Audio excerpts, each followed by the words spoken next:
আবু সাইদের বাবার চিঠি ভাইরাল হয়েছে। গত ১৬ জুলাই কোটা আন্দোলনের সময় পুলিশের গুলিতে রংপুরের বেগম রোকেয়া বিশ্ববিদ্যালয়ের শিক্ষার্থী আবু সাইদ নিহত হন।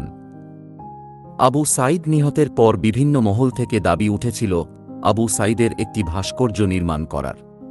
কিন্তু আবু সাইদের বাবা এবং তার পরিবার চাচ্ছেন না দেশের কোথাও আবু সাইদের ভাস্কর্য নির্মাণ করা হোক।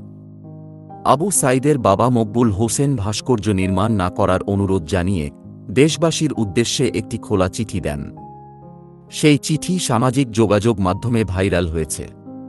চিঠিতে আবু সাইদের বাবা মকবুল হোসেন দেশবাসীর প্রতি উদাত্ত আহ্বান জানিয়ে বলেন, আপনারা সকলেই অবগত আছেন, আমার ছেলে আবু সাইদ গত ১৬ জুলাই স্বৈরাচার শেখ হাসিনার দোসরের গুলিতে নির্মমভাবে শহীদ হয়েছে।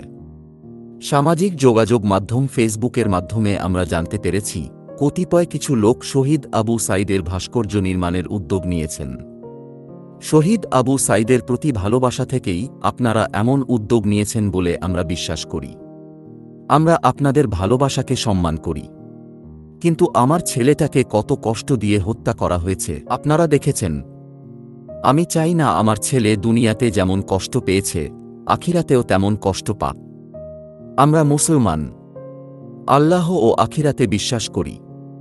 যেহেতু ইসলাম ধর্মে সকল মূর্তি বা ভাস্কর্য বা প্রতিকৃতি বানানো নিষিদ্ধ, সেহেতু আপনাদের প্রতি সম্মান রেখেই বলছি, দেশের কোনো স্থানে আমার ছেলের মূর্তি বা ভাস্কর্য বা প্রতিকৃতি যেন না বানানো হয়।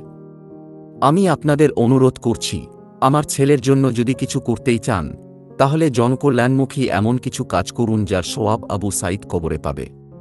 সর্বোপরি আমরা আপনাদের কাছে শহীদ আবু সাইদের জন্য দোয়া চাই, আল্লাহ যেন তাকে জান্নাতুল ফিরদাউস দান করেন। আমাদের জন্য দোয়া চাই।